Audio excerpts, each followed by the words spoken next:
What's up, guys? Welcome to Talking Pigskin Week 1 Picks Edition. Finally, we are here. Tomorrow night, the NFL season kicks off, where the Philadelphia Eagles will take on the Atlanta Falcons, rematch of last year's divisional game, and I can't wait to talk about that. I just do want to quickly point out that I'm going to make a few changes this year. Each week, I used to do all 16 games, and this year, I'm going to be picking just 5 games that I think will be must-see TV and everyone should tune in and what to look out for. So, yes, I know it won't be all 16 games, but hey, 5 games that will stand up for all of us should be worth it. So let's start with the first one, which is tomorrow night, where the Eagles will take on the Falcons. This will be a very good game, even though Carson Wentz is out. Nick Foles will be starting, and the defense is still there. I know coming off an emotional high, their banner will be unveiled tomorrow night. The Eagles are ready to go, but here comes the Falcons and that extremely talented offense. You have Matt Ryan, Devontae Freeman, Tevin Coleman.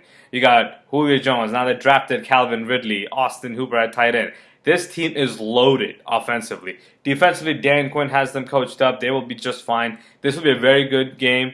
On a upset, I'm going to choose Atlanta over Philly because I believe Philly is favored by 3.5 points, but look out for the Falcons to win that game tomorrow night. Now let's jump up to Sunday's games. And the first game I cannot wait to watch is the New England Patriots taking on the Houston Texans.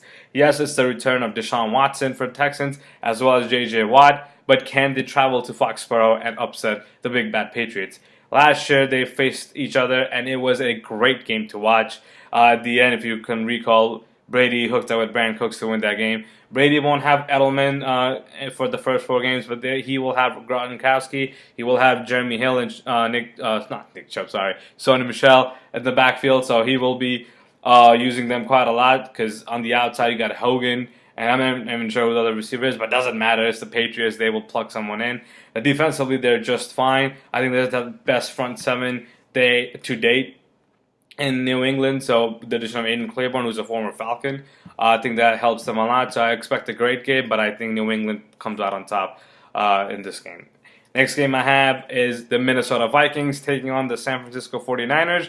Jimmy G's debut, first time, the first season he'll be a full starter, so can't wait to see how he does.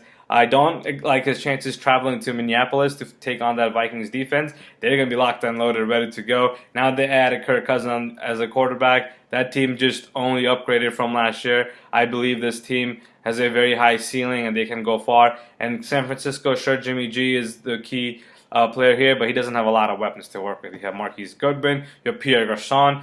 Their running back, Jared McKinnon, went down. Now they only have to rely on Alfred Morris and Matt Breida. Not sure how that's going to work out.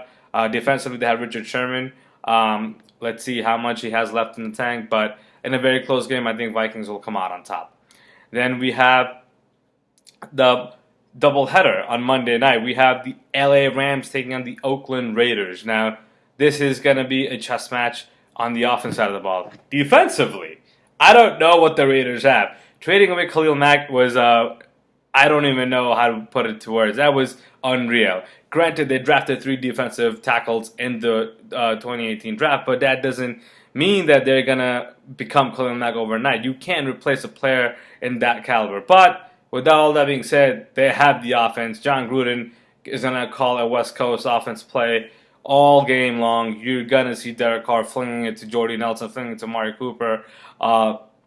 Let's not forget they also have Marshawn Lynch and also Doug Martin backing them up. Offensively, I'm not worried about the Raiders.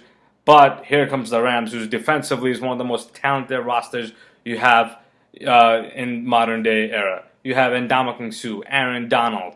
You also have Aqib Talib, Marcus Peters. This team is loaded. The offensive side of the ball, they got Todd Gurley, they got Brandon Cooks, Robert Woods, and Jared Goff will only be improving from last year. So the Rams are going to be good to go. The Raiders will be good to go. In a very, very high-flying shootout, I'm going to give the edge to Rams in this one. And every week, I'm going to do the Jet game because, of course, that's my beloved team. So they're taking on the Detroit Lions on Monday night at 7 o'clock in Detroit.